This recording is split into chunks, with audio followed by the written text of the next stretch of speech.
এই ভিডিওটি স্পেশালি তাদের জন্যে যারা বারবার কর্মসূত্রে বাড়ি পরিবর্তন করছেন, অর্থাৎ বাস্তু পরিবর্তন করছেন এবং বিভিন্ন বাড়িতে ভাড়া নেওয়ার পর দেখতে পাচ্ছেন সেখানে প্রচণ্ড নেগেটিভিটি রয়েছে।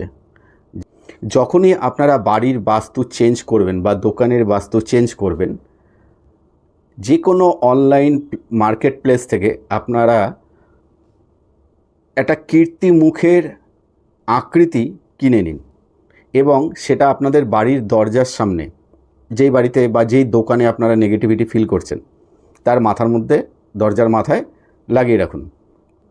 এবার আসি এই কীর্তিমুখকে। কীর্তিমুখ হচ্ছে ভগবান শিবের তৃতীয় নয়ন থেকে উৎপন্ন হওয়া এমন একটি রাক্ষস বা গণ, যে রাহু তাকে প্রচণ্ডভাবে তাড়া করেছিল, মেরেই ফেলতো, খেয়েই ফেলতো তাকে, রাহুকে। একদিন ভগবান শিবের মাথায় চন্দ্রকে দেখে রাহু তাকে গ্রাস করতে গেছিল, আর রাহুর যে আস্পর্ধা এটা দেখে শিব তার তৃতীয় নয়ন খুলে দিয়েছে।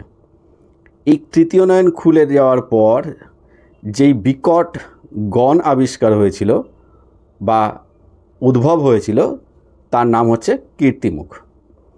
তিনি ভোলেনাথ। রাহুর এরকম অবস্থা দেখে তার প্রতি করুণা হয়েছে এবং রাহুকে বলেছে তুমি আশ্বস্ত থাকো, কীর্তিমুখ তোমার কিছু করবে না, এবং কীর্তিমুখকে বলেছে তুমি এই রাহুর পেছনে তাড়া করা বন্ধ করে দাও। তখন কীর্তিমুখ বলছেন যে প্রভু, আমি তো এখন সৃষ্টি হয়ে গেছি আপনার তৃতীয় নয়ন থেকে এবং আমার তো প্রচণ্ড খিদে, এই খিদে আমি কি করে মেটাবো? তো বলছে ভগবান শিব তখন বলেছেন যে এক কাজ করো, তোমার যখন এতই খিদে তুমি নিজেকেই খেয়ে ফেলো। কীর্তিমুখ সঙ্গে সঙ্গে মহাদেবের আদেশ অনুযায়ী নিজেকে খেয়ে ফেলেছে, উদরপূর্তি করে ফেলেছে, এবং তার এই যে বলিদান এবং ভক্তি দেখে মহাদেব সন্তুষ্ট হয়ে, ভগবান ভোলেনাথ সন্তুষ্ট হয়ে তাকে একটা আশীর্বাদ দিয়েছে।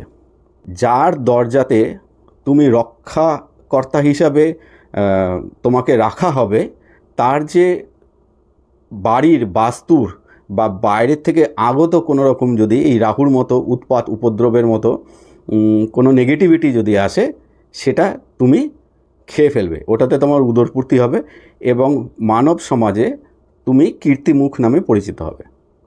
যখনই আপনারা বাস্তু পরিবর্তন করবেন, আপনারা একটা কীর্তিমুখের ছবি বাড়িতে রাখবেন এবং সেটাকে সবসময় চেষ্টা করবেন আপনাদের দরজার আউটসাইডে, ভেতর দিকে না, আউটসাইডের দিকে যেই দেওয়ালটা পড়বে তার মাথায় কীর্তিমুখকে স্থাপন করবেন। সকলে ভালো থাকুন, নমস্কার।